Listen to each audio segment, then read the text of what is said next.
नमस्कार, आप देखना शुरू कर चुके हैं महाखबर। आप पहली बार हमारे चैनल पर आए हैं तो हमें सब्सक्राइब करें, शेयर करें। देश में अगले साल लोकसभा चुनाव होने हैं। लोकसभा चुनाव से पहले राजनीतिक दल गठबंधन की गांठें दूर करने के साथ ही संगठन को चुस्त दुरुस्त करने की कवायद में जुट गए हैं। विपक्षी दलों को एकजुट करने की कवायद चल रही है तो वहीं सत्ताधारी भारतीय जनता पार्टी भी अपने नेतृत्व वाले राष्ट्रीय जनतांत्रिक गठबंधन का कुनबा बढ़ाने में जुटी है। महाराष्ट्र में अजित पवार को साथ लाने के बाद बीजेपी की नजर अब अपने पुराने सहयोगियों को फिर से साथ लाने पर है। 18 जुलाई को नई दिल्ली में एनडीए की बैठक होनी है और इससे पहले बिहार में सियासी हलचल बढ़ गई है। बिहार की राजधानी पटना में केंद्रीय गृह राज्य मंत्री नित्यानंद राय ने लोक जनशक्ति पार्टी के अध्यक्ष चिराग पासवान से मुलाकात की। केंद्रीय मंत्री और बीजेपी के वरिष्ठ नेता नित्यानंद राय पटना में उस समय मिलने पहुंचे जब एलजेपी-आर के नेताओं के साथ चिराग की बैठक होनी थी। चिराग ने अपनी पार्टी के नेताओं के साथ बैठक में कहा कि बीजेपी के साथ गठबंधन को लेकर लंबे समय से बात चल रही है। अभी 1-2 दौर की और बातचीत होनी है। उन्होंने यह भी कहा कि पार्टी के नेताओं ने गठबंधन को लेकर कोई भी फैसला लेने के लिए उनको अधिकृत कर दिया है। चिराग के इस बयान के बाद यह माना जा रहा है कि बीजेपी और एलजेपी-आर के बीच गठबंधन को लेकर बातचीत काफी आगे तक जा चुकी है। चिराग गठबंधन की बात कह रहे हैं। वहीं कुछ दिनों पहले नीतीश कुमार के नेतृत्व वाली महागठबंधन में शामिल रही हिंदुस्तान आवामी मोर्चा के प्रमुख जीतन राम मांझी भी 2024 का चुनाव एनडीए के साथ लड़ने की बात कह चुके हैं। नीतीश कुमार की जेडीयू से नाता तोड़कर राष्ट्रीय लोक जनता दल बनाने वाले उपेंद्र कुशवाहा भी फिर से एनडीए में वापसी के संकेत दे चुके हैं। चिराग पासवान, जीतन राम मांझी और उपेंद्र कुशवाहा तीनों ही बीजेपी के साथ एनडीए में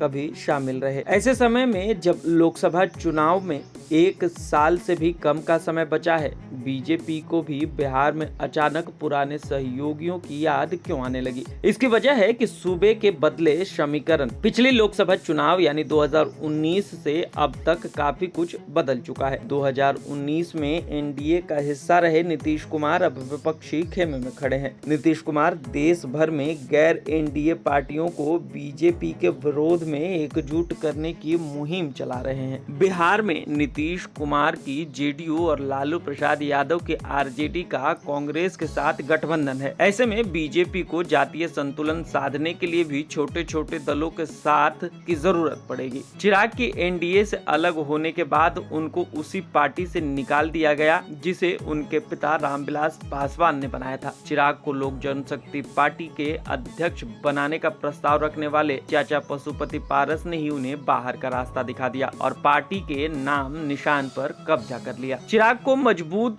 होकर लोक जनशक्ति पार्टी रामविलास नाम से नई पार्टी बनानी पड़ी और पशुपति एलजेपी कोटे से केंद्र सरकार में मंत्री भी बने। फिर भी बीजेपी को चिराग की जरूरत क्यों पड़ी? इस पर राजनीतिक विश्लेषक कहते हैं कि पशुपति ने रामविलास पासवान की बनाई पार्टी पर कब्जा तो कर लिया, लेकिन वे पार्टी के कोर वोटर पासवान को अपने साथ जोड़ने में विफल हो गए। बीजेपी भी इस बात को समझ गई है कि पार्टी भले ही फिसल गई हो, लेकिन पासवान वोटर अब भी चिराग के ही पाले में खड़ा है। बिहार में कुल मिलाकर करीब 16% दलित और महादलित मतदाता हैं। इसके अलावे पासवान समुदाय की हिस्सेदारी 6% की है जो दलित वर्ग से आते हैं। बाकी 10% मतदाता महादलित कैटेगरी से आते हैं और महादलित में भी 6% मुसहर जाति से आते हैं। बीजेपी की नजर चिराग के जरिए इन 6% पासवान मतदाताओं पर है। जीतन राम मांझी के जरिए बीजेपी की कोशिश मुसहर वोटरों को भी अपने पाले में करने की है। बिहार में कुल 40 लोकसभा सीटें हैं। इनमें से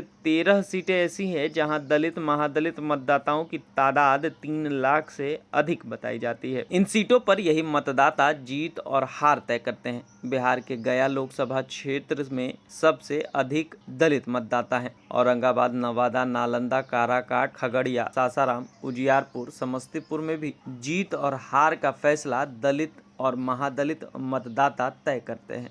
बक्सर, हाजीपुर, जहानाबाद और आरा लोकसभा क्षेत्र में भी दलित महादलित मतदाता निर्णायक भूमिका निभाते हैं।